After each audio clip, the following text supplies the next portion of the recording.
Today we will be making chili. Hands down, this is the best chili that you'll ever have.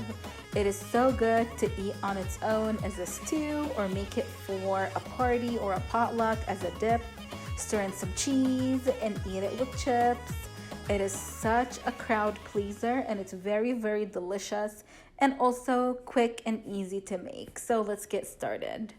We will start by making our own seasoning mix. If you prefer, you can buy the seasoning packet from the store, but what makes this chili the best is the homemade seasoning mix.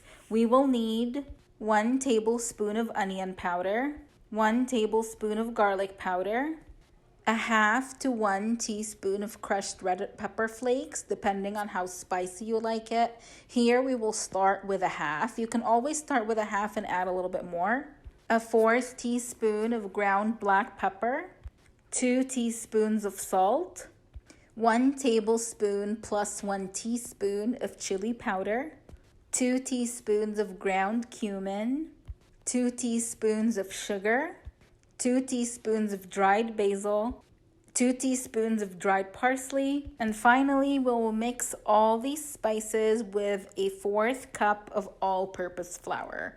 We will also need 1 large onion, 1 pound of lean ground beef, the 1585. You can also make this with ground turkey for a healthier option. It's also very delicious that way.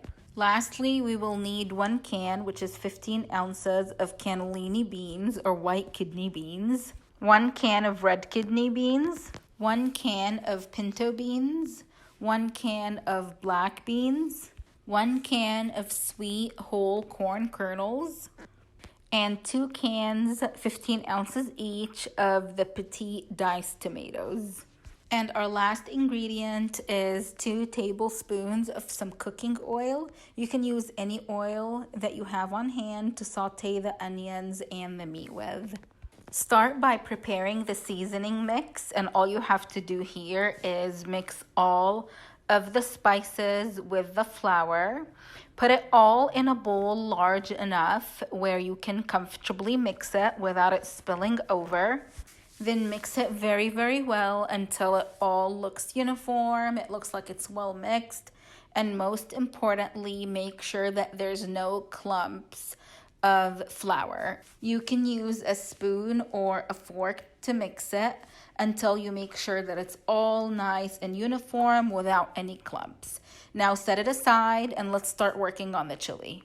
Start by peeling and dicing the onion. You can use a food processor here if you want to chop it really small, or using a cutting board and a knife, try to dice it as small as possible so you don't have large pieces of onion in your chili.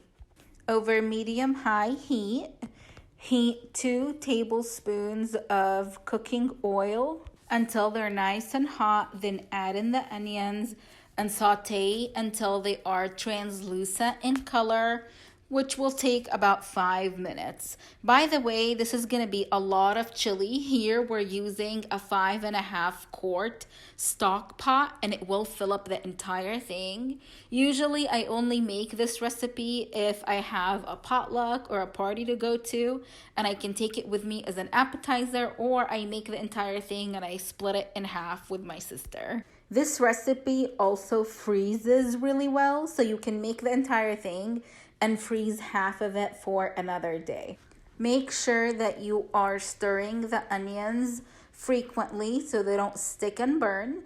In the meanwhile, using a large strainer, empty all the cans of beans and the corn into the strainer and rinse it with cold water until the water runs clear.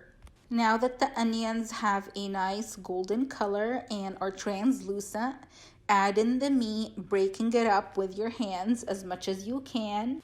Keep the heat on high and cook the meat, constantly stirring and breaking it up on high heat for about 5 minutes, or until you don't see any more of the red color and all the meat is browned.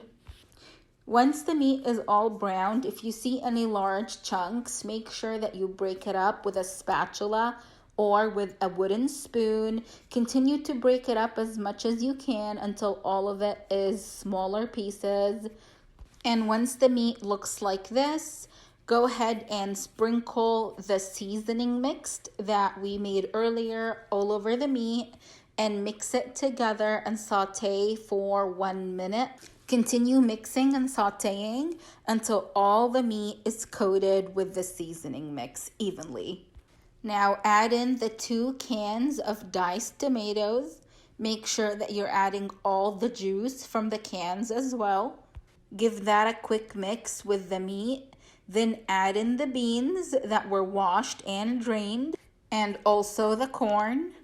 Then add 6 cups of water, or as much water as you need to cover the entire thing with water. If you want your chili a little bit more thick, you can use 5.5 cups of water. If you want it a little bit more soupy, then you can add 6.5 or 7 cups of water.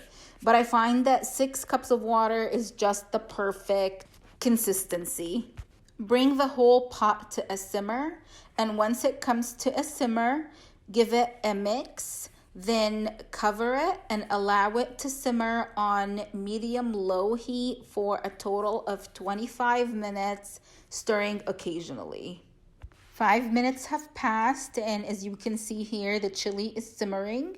Give it a mix, then cover it again and allow it to simmer for another 20 minutes, stirring occasionally. I would say about every 5 minutes is enough so it doesn't stick and burn. The chili has been simmering for a total of 25 minutes. Now you can turn off the heat and serve. This will go great with some cheese, some sour cream, some diced green onions or chives. You can add whatever you want to it and serve it however you'd like. It's also so great just as is out of the pot. I hope this recipe turns out great for you. Let us know how you liked it in the comment section. Please like and subscribe.